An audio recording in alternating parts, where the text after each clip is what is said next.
नागपुर में हिंसा फैलाने वाले आरोपियों के खिलाफ देशद्रोह का केस दर्ज कर लिया गया है। नागपुर पुलिस ने इस मामले में किसी भी दोषी को नहीं बख्शने का फैसला किया है। कहां पहुंची है नागपुर हिंसा केस की जांच, इस रिपोर्ट में समझिए।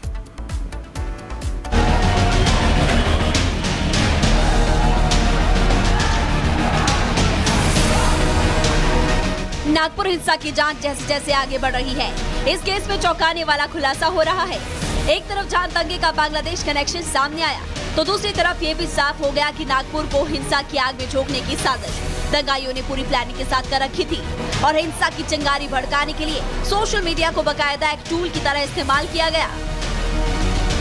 और जो 4 कल देर रात एफआईआर दर्ज की गई है, उसके सेक्शंस पर जब आप नजर डालेंगे तो उसमें बीएनएस की धारा 152 इंपोज की गई है, जो कि देशद्रोह है। उस धारा के अंदर अगर भारत की एकता अखंडता को आप नुकसान पहुंचाएंगे या यूं कहे कि दंगे भड़काने की कोशिश करेंगे, सामाजिक सौहार्द बिगड़ेगा, तो कहीं ना कहीं 152 इंपोज किया जाएगा। और उस एफआईआर में आप देखेंगे कि बीएनएस की जो धारा है 152 वो खासतौर पर इंपोज की गई है। और एफआईआर के नीचे तकरीबन 6 ऐसी इंस्टाग्राम और सोशल मीडिया आईडी का जिक्र किया गया है, जिनके जरिए भड़काने वाले पोस्ट जो है वो किए गए। और यही कारण है कि साइबर यूनिट ने कल 4 एफआईआर अलग से दर्ज की। अब इस मामले में कुल 10 एफआईआर दर्ज हो चुकी है।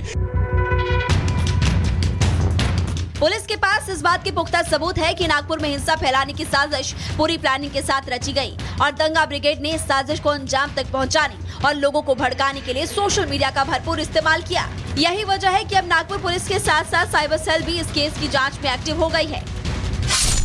नागपुर पुलिस ने इस मामले में अब तक जहां 10 एफआईआर दर्ज किए, तो वहीं साइबर सेल ने भी इस केस में 4 एफआईआर दर्ज किए हैं, जबकि अब तक जांच के आधार पर 200 आरोपियों की पहचान की जा चुकी है।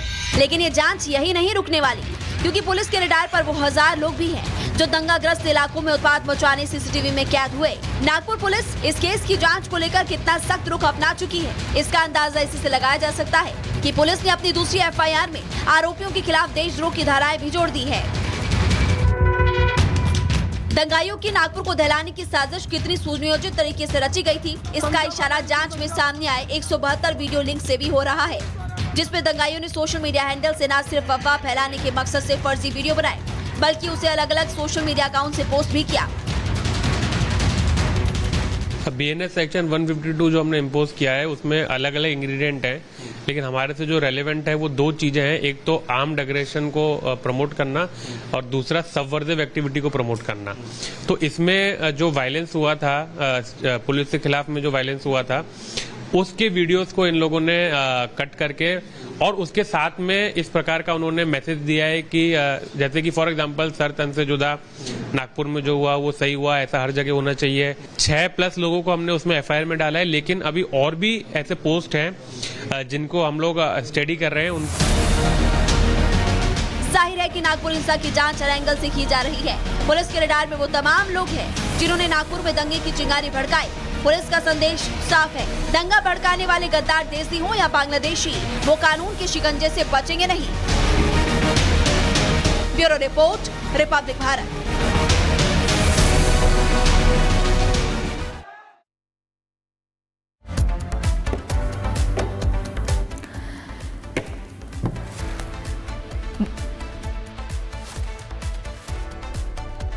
केस में हमारे साथ बीजेपी विधायक अमित साटम जुड़ गए हैं और हम आपको तस्वीरें लगातार दिखा रहे हैं, बता रहे हैं कि किस तरीके से क्या कुछ मांग की जा रही है। लेकिन अमित साटम जी, ये समझना चाहेंगे कि किस तरीके की मांगे रखी गई। आज विधानसभा में भी ये मुद्दा उठा है और बार बार ये कहा जा रहा है कि शुरुआत से जांच की जाए, जो भी दोषी है उसे बख्शा नहीं जाएगा, चाहे फिर वो कितना ही बड़ा और ऊंचा नाम क्यों ना हो। किसकी तरफ इशारा है ये?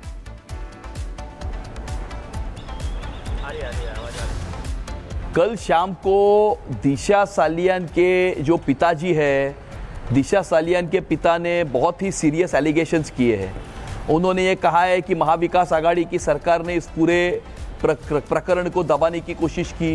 उन्होंने ये कहा है कि महाविकास आघाड़ी सरकार के एक मंत्री इसमें शामिल है। उन्होंने ये कहा है कि मुंबई की महापौर ने इस प्रकरण में उनके ऊपर दबाव डाला, उनके ऊपर प्रेशर बनाया।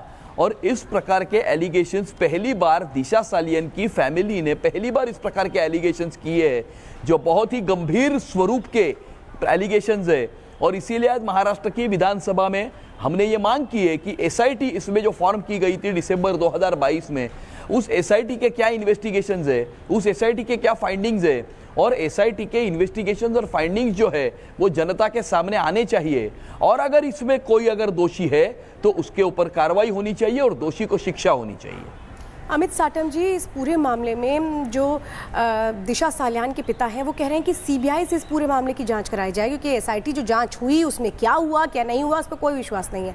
आप लोग क्या सीबीआई जांच की तरफ कोशिश करेंगे? हमारा अभी जो मुंबई पुलिस है, अभी जो एसआईटी है, उसके ऊपर हमारा ये पूरा विश्वास है और एसआईटी जो है उसके ऊपर इन्वेस्टिगेशन कर रही है, क्योंकि उस समय के ऊपर जब भी 2020 में घटना हुई थी तो सारे एविडेंसेस डिस्ट्रॉय करने की कोशिश की थी, सारे forensic evidences, circumstantial evidences destroy करने की कोशिश की थी, इसका कवर अप किया गया था। इसीलिए स्वाभाविकता से एसआईटी 2-2.5 साल के बाद फॉर्म हुई, 2.5 साल के बाद उस केस का फिर से इन्वेस्टिगेशन करना, सारे चीज़ों को फिर से एक बार जोड़ना, सारे सबूत फिर से एक बार जमा करना, तो ये बहुत ही कॉम्प्लिकेटेड केस है।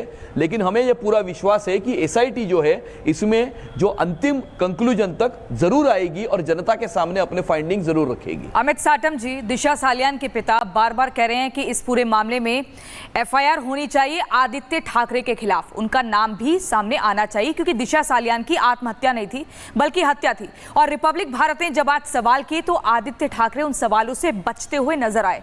किस तरीके से इसे देखा जाए? क्या आदित्य ठाकरे का बार बार नाम लेना दिशा सालियान के परिवार की तरफ से किस ओर इशारा कर रहा है?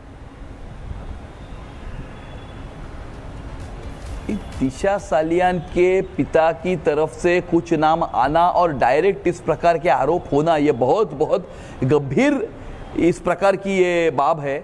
और मुझे ऐसा लगता है कि इसमें ज़रूर ड्यू प्रोसेस ऑफ लॉ जो होता है, वो ड्यू प्रोसेस ऑफ लॉ और पूरी कानूनी प्रक्रिया फॉलो करके कार्रवाई कर लेनी चाहिए। आदित्य ठाकरे का बार बार नाम क्यों आ रहा है इस पूरे मामले पर?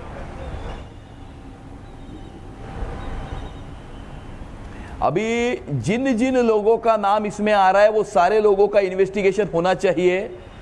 इसमें कोई भी व्यक्ति कितना भी बड़ा हो, किसी को भी बचाने की कोशिश नहीं होनी चाहिए। और उसके साथ साथ व्यक्ति बड़ा है इसीलिए उसे विक्टिमाइज भी करने की कोशिश नहीं होनी चाहिए। फ्री एंड फेयर इन्वेस्टिगेशन इस बात में होना चाहिए। दूध का दूध, पानी का पानी होना चाहिए। दूध का दूध, पानी का पानी होना चाहिए और लंबा वक्त भी लग गया। अमित साटम जी, मैं ये समझना चाहती हूँ कि आखिर क्यों ये लगातार बताने की कोशिश होती रही उस वक्त की सरकार की ओर से कि नहीं ये तो आत्महत्या है, ये तो आत्महत्या है। और ये बात कही गई सतीश जी की ओर से भी कि कैसे इस पूरे मामले में पुलिस ने सिर्फ एक एंगल रखा कि ये सुसाइड है। आखिर क्यों ये सब हो रहा था? क्यों? किसको डर था सच सामने आ जाएगा तो मुश्किल हो जाएगी? क्योंकि इस इन्वेस्टिगेशन को कवर अप करने की कोशिश की गई थी, क्योंकि इसमें सारे लूज एंड्स जो है वो छोड़े गए थे, इसीलिए ये सस्पिशन या संशय जो है कि ये हत्या तो नहीं है ना, इस प्रकार का संशय ज्यादा बढ़ने में, समाज में इस प्रकार की बातें ज्यादा फैलने में यही चीजें कारण है।